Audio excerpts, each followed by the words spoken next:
Do you need to be someone's biological mother in order to mother them?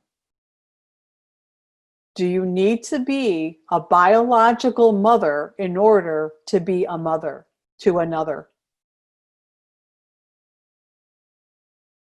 No, absolutely not. Do you need to be a gendered, identifying as a woman to mother another? No. What's mothering? What is mothering? What is the intention and the act, the outward expression of mothering another? What is that? What is that? Let's pull some people. What is that? Let's unpack that a little bit. What is that? And do we know, or can we imagine, if we don't know for sure, do you know that there's plenty of research and examples of cross-species mothering? Have you witnessed it yourself? I have, right? I've seen my border collie bitch nursing a stray kitten that was too young to survive on its own because its mother was killed, right?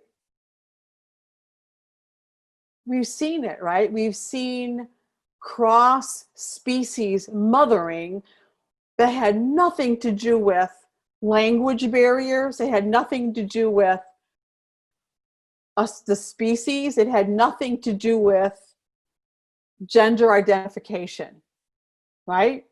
Yeah, you with me on this? Okay, so let's keep going with what is mothering and what is the thing what's the barrier that we have artificially built between us and our dog that makes this simple act of holding hands and walking together so freaking hard? What is this? So I think if we can get the qualities of mothering and connecting, now we have a deeper layer of understanding of what this means to be in partnership and to walk through life in partnership with our dogs. So what do we got here? What do we got? Let's see.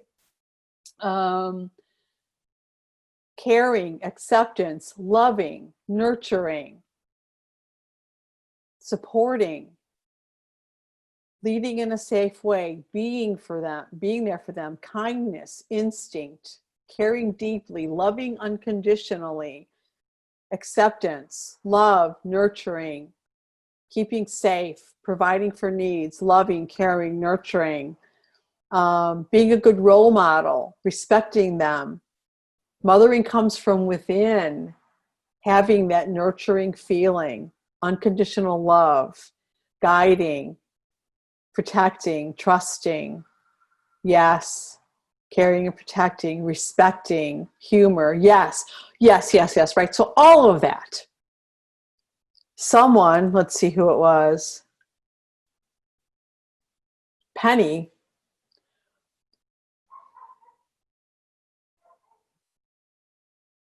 brought up something that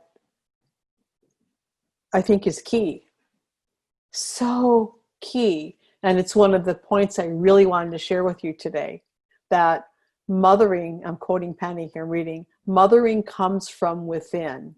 That nurturing, mothering feeling, it comes from within.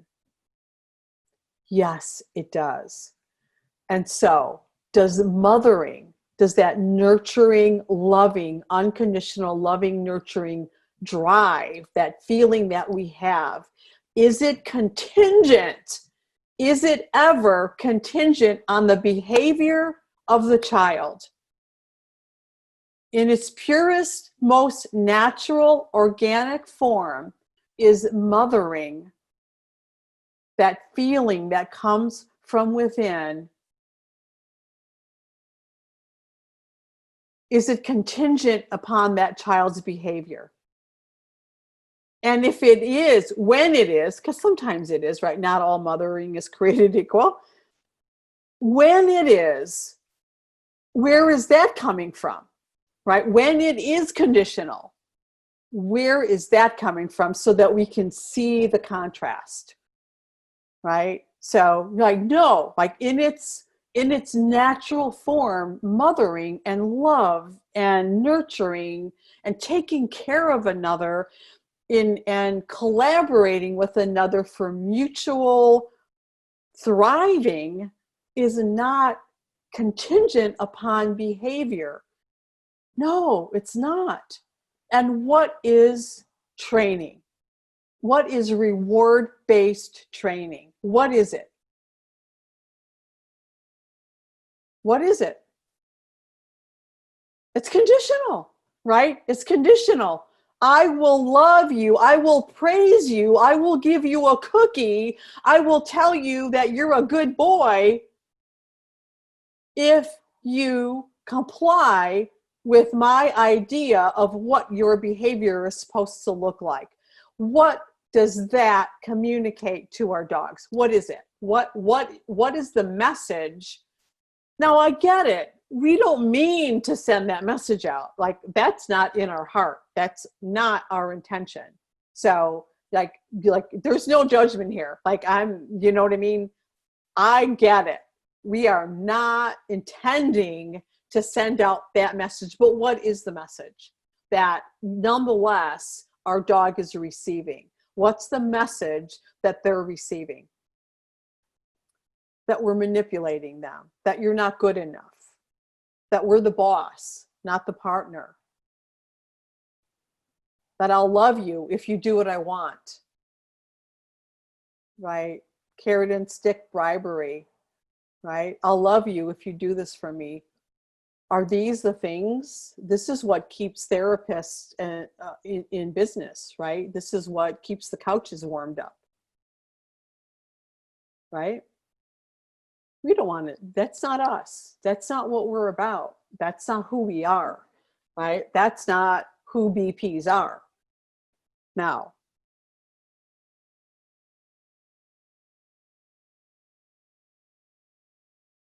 just because we're perfect and we are naturally loving and nurturing, and we have a strong desire to love our dogs unconditionally, does that mean that we always behave that way?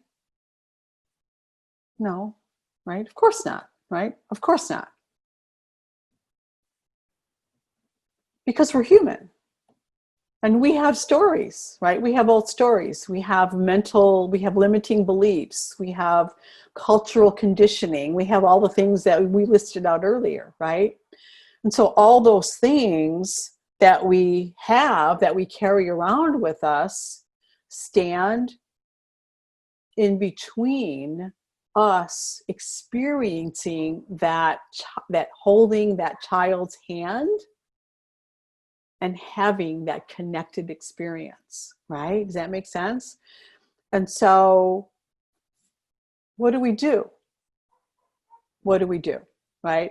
How do we go from where we are, right? And we're all in different places. And today we are, our behavior is going to look one way today and another way tomorrow, one way this morning, another way this afternoon, because we are living, breathing, thinking, feeling, sentient beings that have a whole range of experiences, right? Just like our dogs, just like our dogs. And when our dogs pull us, or they say, oh, I want to go say hi, or God, that dog is too close, get away, right? Back off, Buster. When our dog is doing all those things, what do? We take it personal. We say, oh my gosh, my dog doesn't love me. My dog is acting out intentionally. My dog knows better. My dog knows how to be in balance. What do I do when my dog deliberately, this is a question that was submitted, when my dog deliberately gets out of balance, even when they know how to be in balance? What am I supposed to do then? Right? Those are the experiences we have. We all do, all of us, me too. So, what's the thing that keeps us from spiraling with that and looping that experience, right? What do we do? What have we got as a BP at some stage, right? Starting, promising, brilliant, whatever, wherever we are on the journey. What do we have? What do we have that we can tap into that is going to keep us from believing that our dogs are deliberately acting out and choosing to express an unwillingness to partner with us through their behavior? And what do we have that enables us to break the cycle of taking it personal and getting frustrated and all the things that we do, right? What do we got? What do we have? What tools, beliefs, mindset, partnership principles, what do we have? Yeah, specifically, right? So yeah, we've got mindset, yeah, we've got foundation formula, but let's dig deeper. What do we have? What specifically do we have? Reframe, change how we feel, remembering that our dog is having a hard time. Yes. Be a problem solver, gratitudes, heart connection.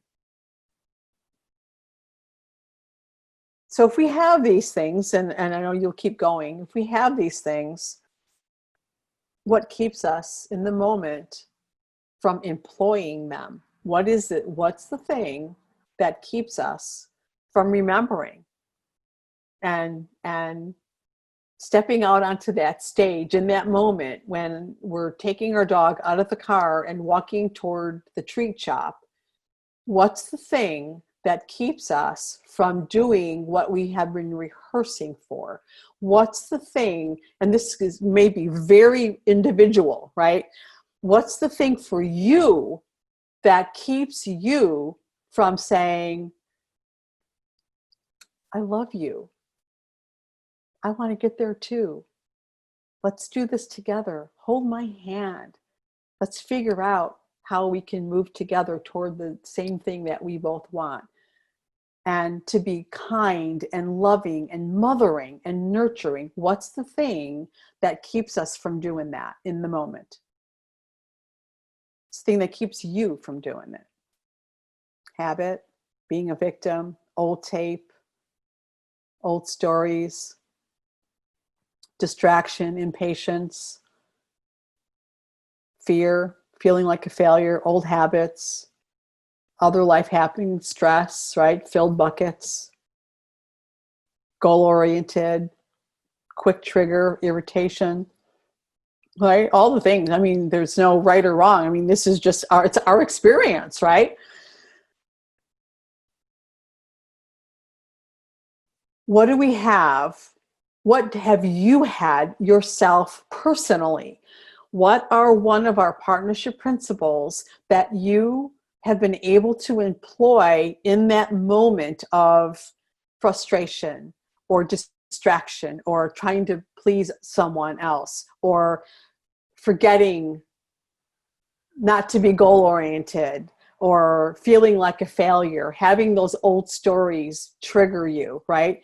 What's the thing that has helped you in that moment come back to what you know to be true, which is that you and your dog are perfect, that you, by nature, by design, have everything you need to step into that mothering type of role where you are a role model and you're kind and patient.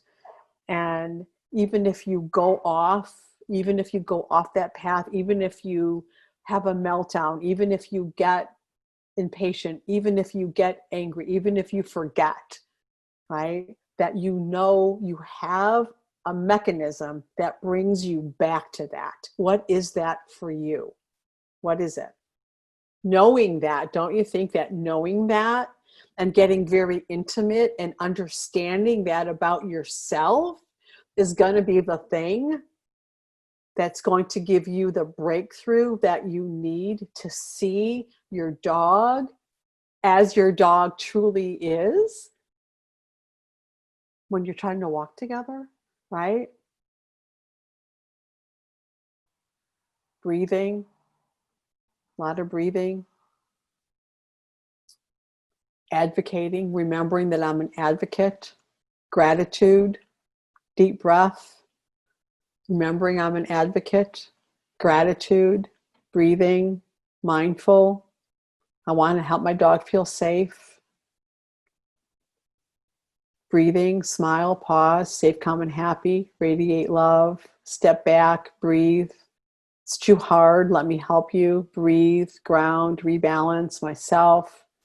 Being an advocate, not being permissive, compassion for how my dog is feeling, being a loving, responsible leader. What does that look like? So Marlene, what does that look like? I want you have to break that down. In that moment when you're losing it, you're like, I'm so devoted to mothering and nurturing and role modeling and supporting myself and my dog in these hard moments. I'm so committed to this.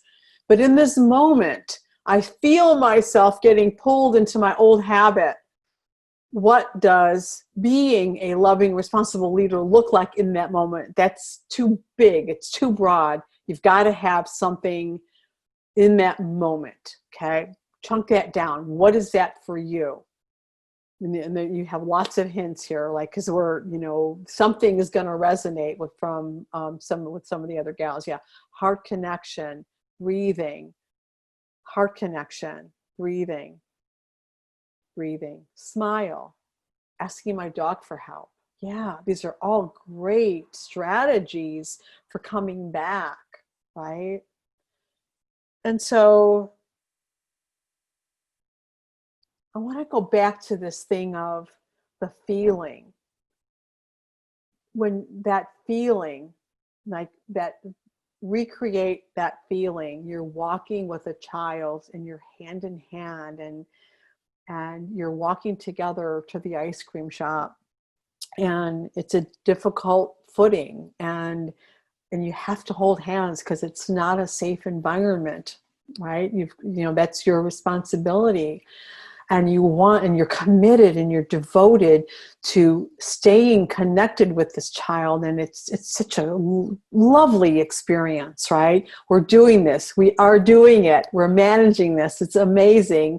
And we're going to have the best time eating our ice cream because the journey that brought us there was as important as the destination, right? It's because of the journey. It's because of how we got there, the way we got there, that makes the having ice cream in the shop the experience that we envisioned, right? Because imagine that we got there yelling and pulling and screaming and having meltdowns and getting frustrated on the way there. Being in the ice cream shop would be a completely different experience, right? Than if you figured out how to nurture that experience with that child so that the journey culminated in that other lovely experience, right? And so that feeling, I want you to feel that feeling of having that walk and having that ice cream. sitting opposite each other on the little ice cream seats and the little ice cream table and enjoying your ice cream together, and it's a full spectrum experience because of how you got there, right? It didn't start in the ice cream shop, right? It started when you were at home and you decided to go out for ice cream. It started there, right? It started there. And there was no screaming and yelling and temper tantrums and all the things on the way, right? There was none of that. That feeling, that lives inside of you, right? And that feeling can be generated anytime you want to. It's not contingent upon that child. The mothering and the desire to nurture and the commitment to create that experience is inside of you all the time, irregardless of that child's behavior, right? Even if she starts to pull, even if she starts to cry, even if she starts to jump up and down, whatever, the feeling is inside of you that's separate from her behavior. And what if you could generate that feeling with your dog anytime you chose to, irregardless of your dog's behavior? Imagine that by generating that feeling and stepping fully into that place of nurturing, and we'll just call it mothering for the sake of brevity, that you could step into that and create that experience for you and your dog at will, anytime you wanted to. What if that were possible? What would that mean for you and your dog? What if that were possible?